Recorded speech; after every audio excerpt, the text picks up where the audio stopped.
Have you ever wondered why so many incredibly smart, driven people just completely flame out in high-pressure fields? You see it all the time in sports, in business, but especially in financial trading. I mean, something like 95% of traders actually lose money. Now, most people think, oh, they just weren't skilled enough. But the real reason goes so much deeper. It's not about mastering the market at all. It's about mastering your own mind. And to really get that, we need to look at a story of a truly spectacular collapse.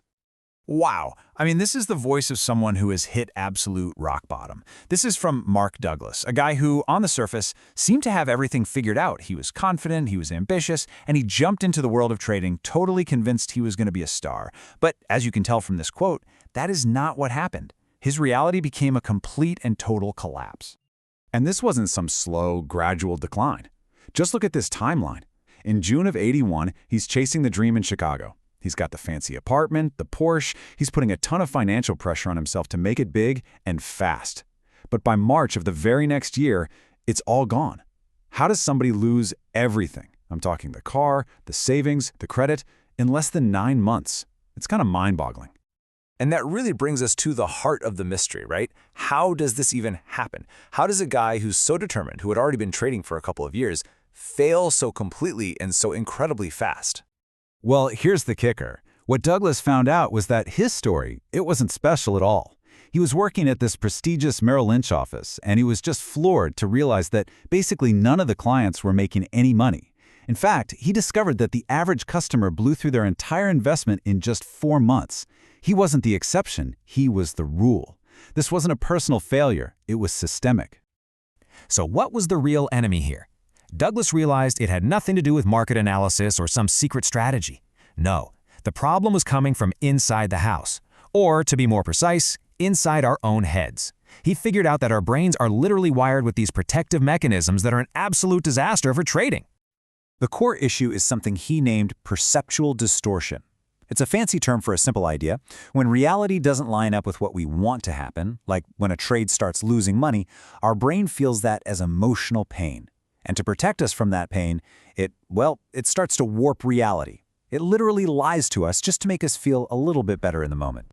And it has a few favorite tricks up its sleeve. You know them.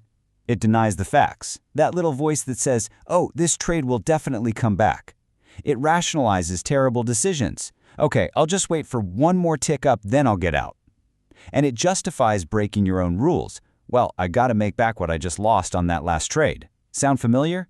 These little mental tricks shield our ego, but they absolutely demolish our trading accounts. And this whole process traps us in this vicious downward spiral. It all starts with one painful loss. That loss creates what Douglas calls a negatively charged memory. That memory then creates fear, and that fear messes everything up. It makes you hesitate, it makes you miss good opportunities, or it makes you break your rules, which means you don't learn anything. And that, of course, just leads to another painful loss, which reinforces the whole cycle all over again.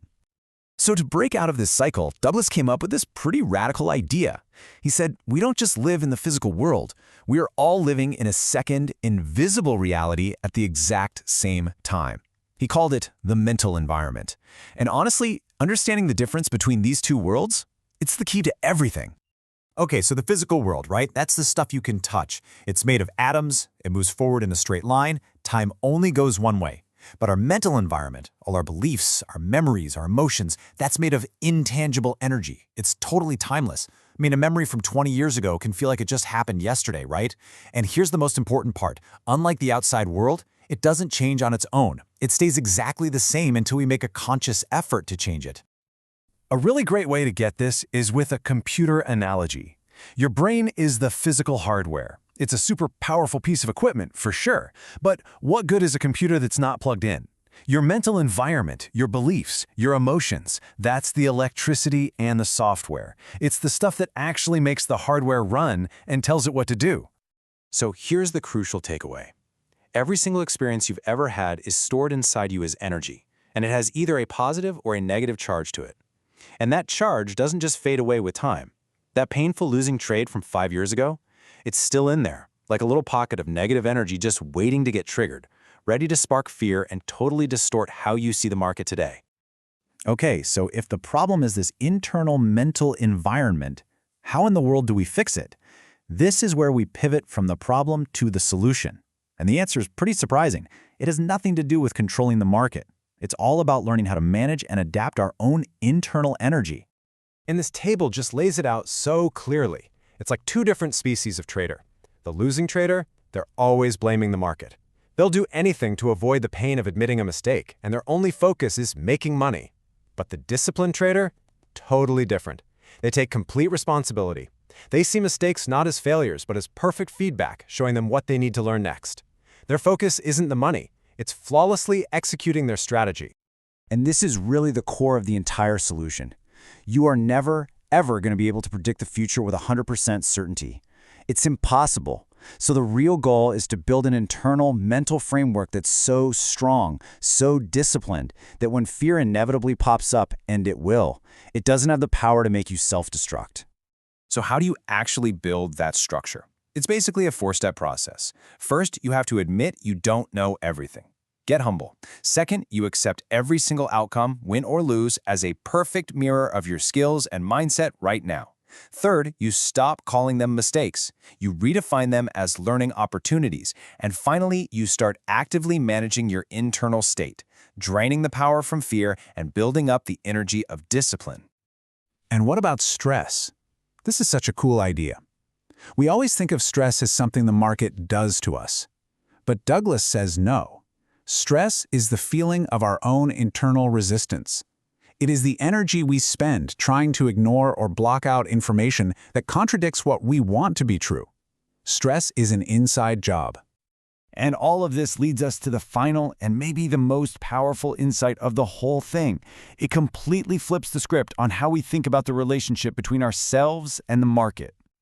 You know, we tend to think the market makes us feel things. The market is going up, so I feel greedy. The market is going down, so I feel fear. But that's a total illusion. The market is just numbers on a screen. It's a completely neutral flow of information. It doesn't have any feelings. The truth is, the market is just a giant, impartial mirror. That's it. It doesn't create your inner state. It just reflects back whatever is already inside you. If you've got a bunch of unresolved fear, believe me, the market will show it to you. If you lack discipline, the market is going to reveal that loud and clear. It's the ultimate feedback loop for your own psychology. And that brings us right to the ultimate conclusion. The entire game of high-stakes performance gets turned completely inward. You stop trying to fight the market or predict the market or conquer it. You finally realize that the only variable you can ever truly control and the only one that really matters is you. So, I'll leave you with this question.